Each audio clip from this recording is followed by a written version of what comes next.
was a game-changing debate in the sense that right now, as we speak, there is a deep, a wide, and a very aggressive panic in the Democratic Party. It started minutes into the debate, and it continues right now. It involves party strategists, it involves elected officials, it involves fundraisers. And they're having conversations about the president's performance, which they think was dismal, which they think will hurt other people down the party in the ticket, and they're having conversations about what they should do about it. Some of those conversations include, should we go to the White House and ask the president to step aside? Other of the conversations are about, should prominent Democrats go public with that call, because they feel this debate was so terrible. They do say, in moments in the debate later, the president got better and got his footing, but then at the end, even his closing statement was a little halting. It started minutes in. It started with the first couple of answers, and it has continued throughout the night from a, oh my God, oh my God, oh my God, to what do we do about this? And it involves very senior people in the Democratic Party, including elected officials, saying we have a problem.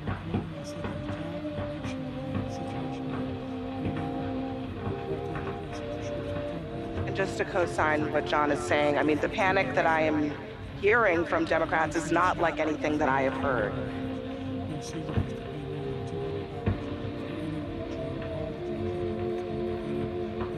Biden's answers were, in a lot of cases, not coherent, deeply problematic, that he was not able to take pretty straightforward answers and answer them to the American public, and then also at some points bringing things up that teed up Trump attacks.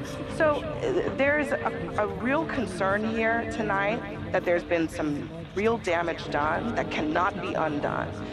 Biden solidified the perception among voters, but especially among his base. They were hoping that tonight would be a game changer. They are now seeing a president who is in the White House, who they do not necessarily believe can do this for another 4 years. Look, I can't argue with either of them about how Democratic leaders are reacting to this poll. We said at the beginning that each person had a fundamental goal, and for Biden that goal was to appear energetic, engaged, and look like someone who is capable of serving for another 4 years.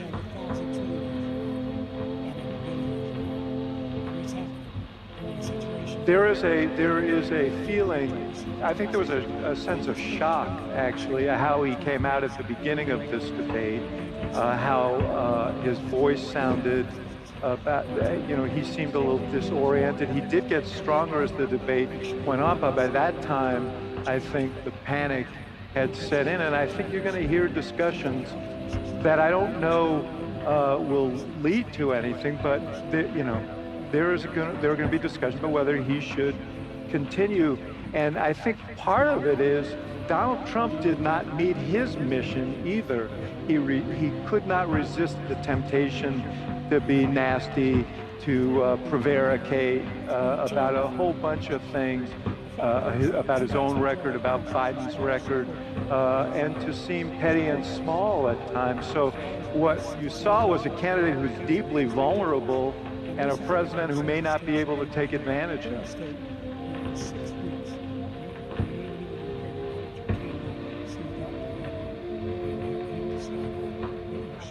Listen, if anybody in America thinks that was even close to being an okay debate by Joe Biden, I'm living in a parallel universe.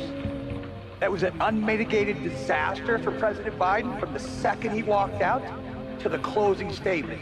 The biggest issue for Democrats is abortion, and he couldn't give an answer. He gave an answer he couldn't even give a coherent answer on the biggest issue for Democrats tonight. I've heard from leading Democrats across the United States, elected governors, congressmen, who are texting me and saying, I'm worried I'm going to lose if Joe Biden's at the top of the ticket. Bob Casey, I promise you tonight, in the state of Pennsylvania, is thrown up in his mouth because he knows that if he's got to stand next to Joe Biden, he's going down in Pennsylvania. If he's on the ticket, I don't know how it's going to work. Yeah, look, it was a really disappointing debate performance from Joe Biden. I don't think there's any other way to slice it. His biggest issue that he had to prove to the American people was that he had the energy, he had the stamina, and he didn't do that. And so I think that is of concern, and I think for a lot of Democrats, that's very disappointing. That was painful. I love Joe Biden. I work for Joe Biden. He didn't do well at all. He did not do well at all. And he looked, I'll give you the analysis. You kind of have the old man versus the con man. I can walk you through how I'm supposed to see it and say it, but I just want to speak from my heart. I love that guy. That's a good man. He loves his country. He's doing the best that he can. But he had a test to meet tonight to restore confidence of the country and of the base, and he failed to do that. And I think there's a lot of people who are going to want to see him consider taking a different course now.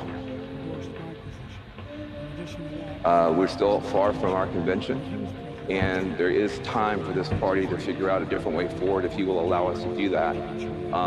But that was not what we needed from Joe Biden, and it's personally painful for a lot of people. It's not just panic, it's pain. And if I may just add to that, I think Joe Biden lost in the first 3 minutes. I think a lot of voters probably tuned out, and millions of people are having conversations with their families, with their friends, of if the president is up to the task and if he should step aside. And I'm someone who believes the former president is a threat to democracy. I think he is a threat to the America as we know it. He wants to fundamentally change our institutions. He has laid out what his plan is. I am not confident that that is the man to take him on. You cannot tell me democracy is on the line and then give that performance tonight. Based on that, in 18 weeks, Donald Trump will be the president-elect.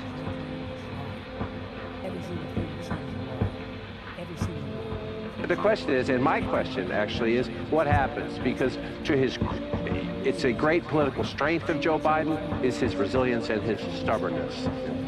It's also sometimes a blind spot because he is so stubborn. It's going to be very hard for someone, and I don't know who it is, who could go to Joe Biden and say, you need to do this, number one. And the question is, again, like, these are people who love Joe Biden, who credit Joe Biden for kicking Donald Trump out of the White House. They're Democrats. The Democratic Party is a very diverse party. It fights about a lot of things. It has generational issues, it has regional issues and everything else. The thing that unites the Democratic Party is trying to keep Donald Trump from getting back into the White House. They love Joe Biden for kicking him out. They don't want him back. They came into this debate nervous that Biden was in a weak position. They leave this debate panicked. John, if you love the guy, how could you put him out there? If you love him, if you love Joe Biden, if that was my father, you don't put a guy in that situation. It's a great point.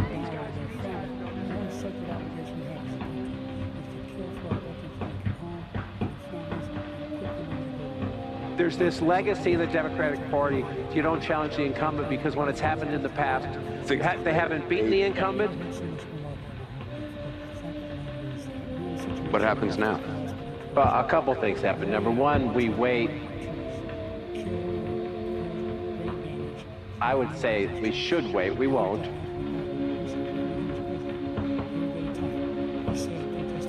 But we should wait a week and see how this settles out in the polling, particularly in the battleground state polling, and particularly among the most important subgroups. Biden lost the debate. Keep what you got. Do you like what you got? Stay the course. That was not a stay the course performance from a president. 60+% of the country thinks we're on the wrong track. can you do this for 4 more years? It's the toughest job in the world.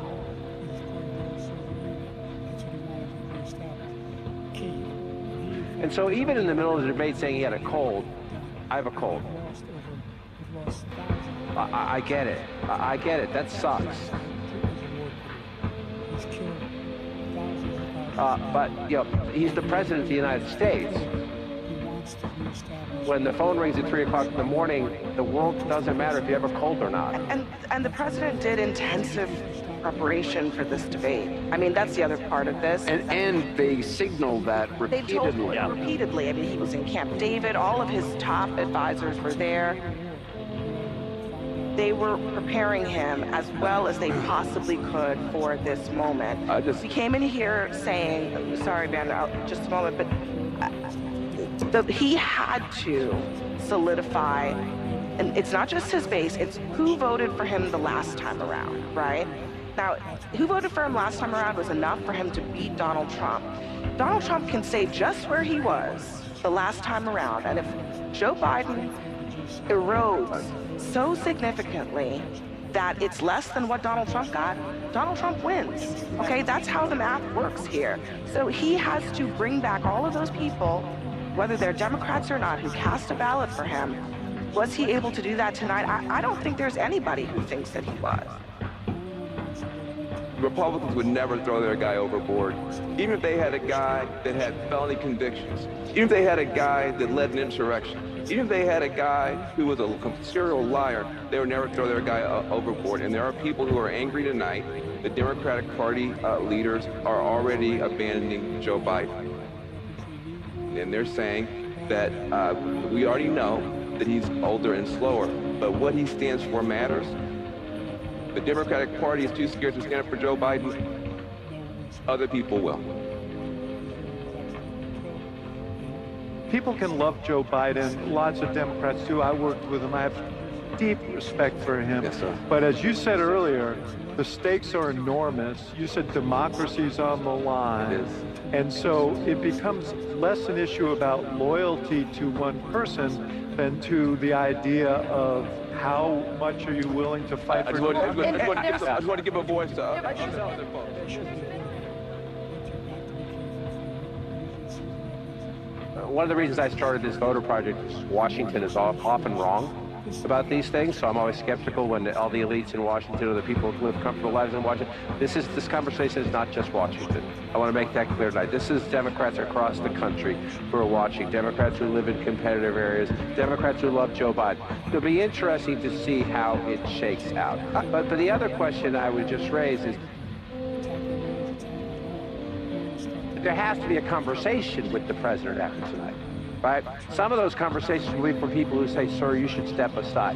But if you want to take Van's position out there, the main organizing impetus in the Democratic Party is keep Donald Trump in retirement, right? Keep him out of the White House.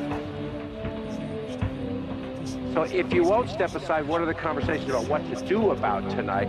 Those will have to happen. So my question for the people who know best, and who can have that conversation with the president? Who's the only person in the party? I mean,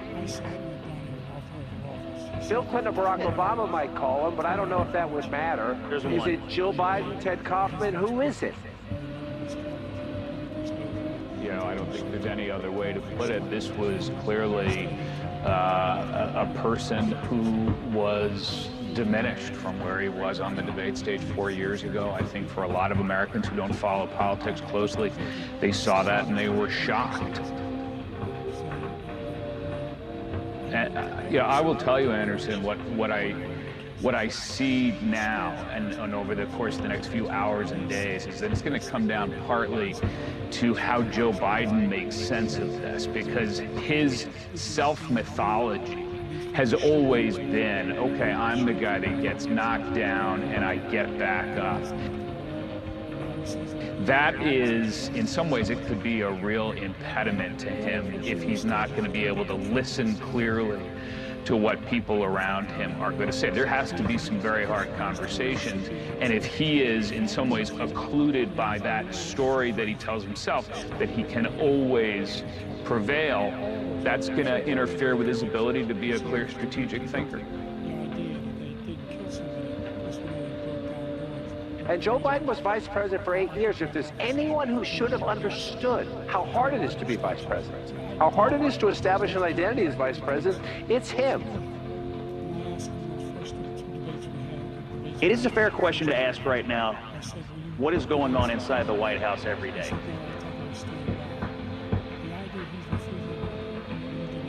Who is making decisions in the White House right now? We're talking about this in terms of, can Joe Biden win an election and serve for 4 years? I want to know what's happening on a day-to-day basis. I want to get a sense from all of you. We were all watching the appearance of the two candidates. What did you make of how they both performed and the way that they were appearing in the camera and beyond? Who had a strong reaction, especially to the age component?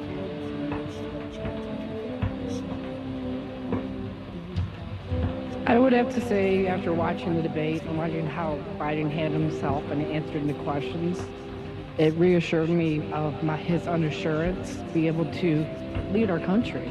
I'm concerned he was hesitant, very not cognitive.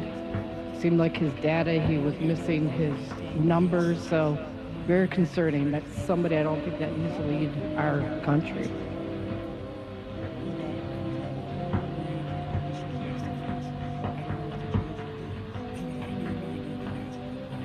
He could be a convicted felon as soon as he gets out of office. Joe could be a convicted felon with all of the things that he's done. He's done horrible things.